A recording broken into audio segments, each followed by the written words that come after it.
Hi everyone, it's Karen here. Welcome to another video with me and Lavinia Stamps.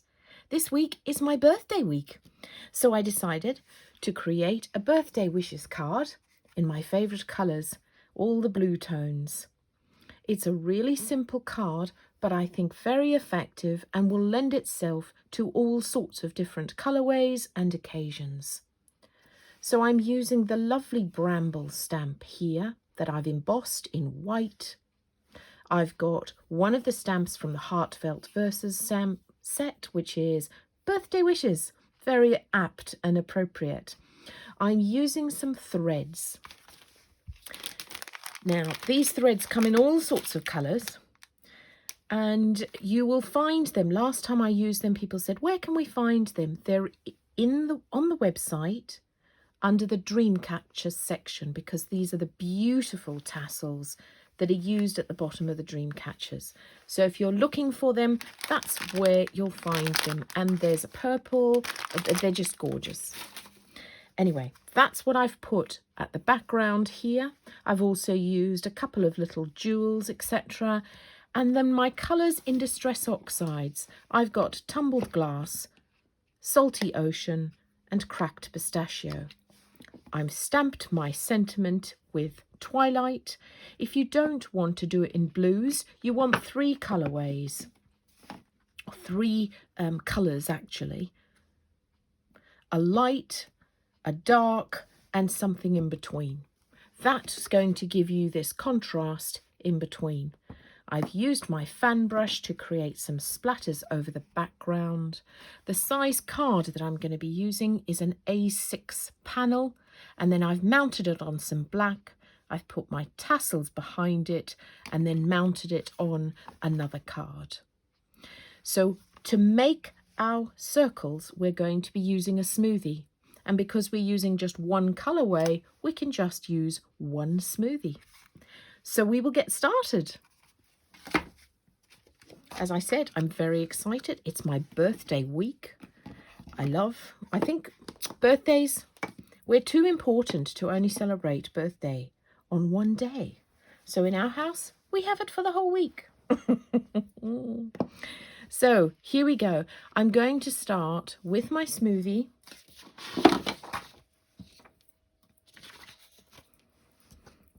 I'm going to take as much of the ink off as I can because we're going to start with the lighter colour first. That's it.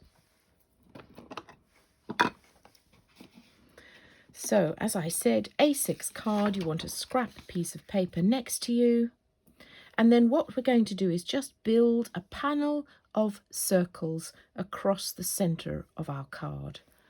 Starting with the light colour, first of all, I'm going to take off as much colour as I can, and my first circle will be with that lightest, whatever ink is on my sponge.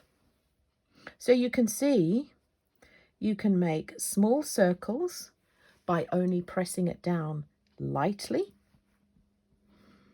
or larger circles by pressing it down more fully. And oh my goodness, how much fun is this? What you want to do is make sure that some of your circles go off the edge of the card.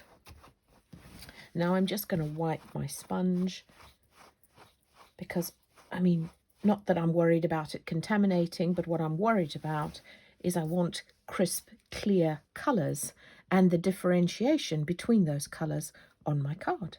So again, a tiny bit off. And then you want to press down different pressures, so then you get different sized circles. Oh my goodness, this is so much fun. And you can see you want a depth of colour, some light, some darker, which is going to give you that contrast. So what I'm doing is I'm just popping my smoothie down and giving it a bit of a twist, but not moving it, because if you move it, what you'll land up with, I'll show you with a darker colour. If you move it, you'll land up with something like that. So you want to press it down and just twist it in exactly the same place. It's so much fun. It's so much fun. If you've got small children, grandchildren, this is a great activity for them. And as I say, it would lend itself to birthday. You could even do this in Christmas colours. What fun.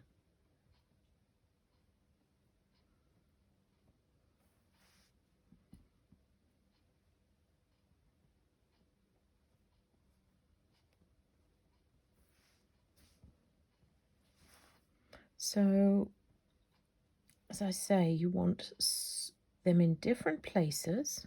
So I've got 3 darks at the bottom here. I need to put a dark up to the top here so that it creates a bit more balance. And one over here. There we go. We've got a bit more balance now.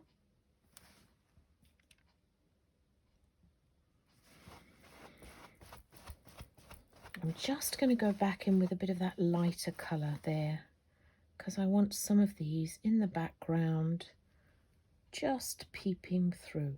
So what I did there was I just pulled off as much colour as I could from my sponge, and then I'm just dabbing it in between, overlapping some of those other circles. So there we have it. I mean, how easy was that? And how much fun was that? Okay, so the next thing that we're going to do is we're going to create our splatters. And to do that, I am going to take my darkest colour, smush a bit onto the mat, put a bit of water with it so that as I splatter it, it will flow easily. And then I'm just going to splatter all over my card on top of the circles. There we go. Then what I'm going to do is I'm going to use my heat gun to dry that off, because the next thing that we're going to do is we're going to pop our embossed bramble over the top. And for that, we need this completely dry, because we don't want any of this embossing powder sticking to the other places.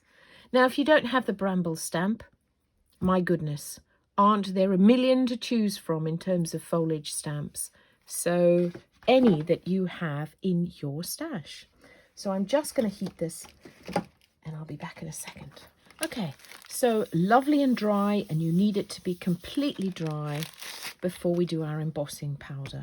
So I'm going to emboss with white, but I'm just going to make sure that using my anti-static pad, I'm going to dab the surface, because what that does is we've got French chalk in here and it acts as a resist,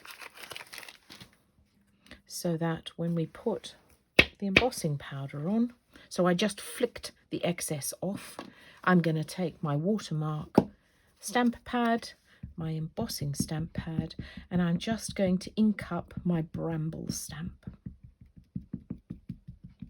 Light tapping, particularly this one. This one's, because it's designed to make the embossing powder stick to it, it's a bit glue-like, so it's very sticky. So when you're tapping it onto your stamp, you don't want to press too hard, because otherwise it will, the only word I can think of is gloop.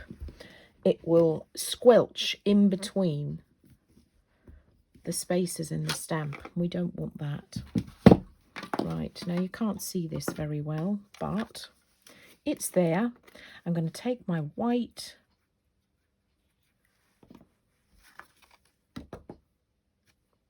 lovely, look at that, beautiful.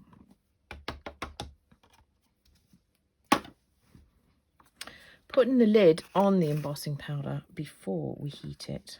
I'm just going to give it a flick, making sure that I'm going to get the embossing powder where I want it over that stamp, and I'm going to heat it. Okay, now to put my sentiment on, I'm going to use Twilight. You could use black, or if you haven't used blues, use any of the darker colours that match with it. And I'm going to put it in the bottom right hand corner, and I like to do that because it sort of anchors the design anchors the sentiment, because there's a lot going on here. It's such a beautiful script, that one. Look at that. So crisp and clear. Then to adhere my little jewels. So you'll see I've done an odd number. If you don't have these sequins, you could use liquid pearls, glitter, but I've used an odd number. And the way that I apply mine is I pop a tiny bit of my glue onto my mat, and then I'll pick up my tweezers,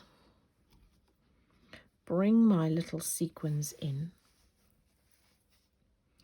and then I shall just, actually what I do is I'll place them first so that I know where I'm going to pop them, because otherwise I put the glue down and I think, where did I want that to go? So I'm just, you can see this is, I'm not overthinking this. I'm going to pop that one there because it sort of brings it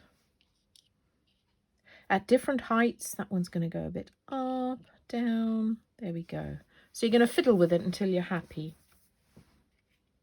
And then I'm just going to pick them up with my tweezers, dip them backside down into the glue, and just pop them onto my card. That's how I do my sequins. Now, I try not to get any glue on the top of the sequins because it makes them cloudy and it don't look very nice then, because we want these to sparkle like we all do on our birthdays.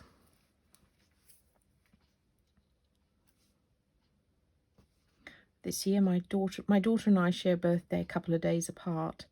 So, or one of my daughters, and so we're going away for 5 or 6 days. So there we have it like that. I'm just going to pop these away.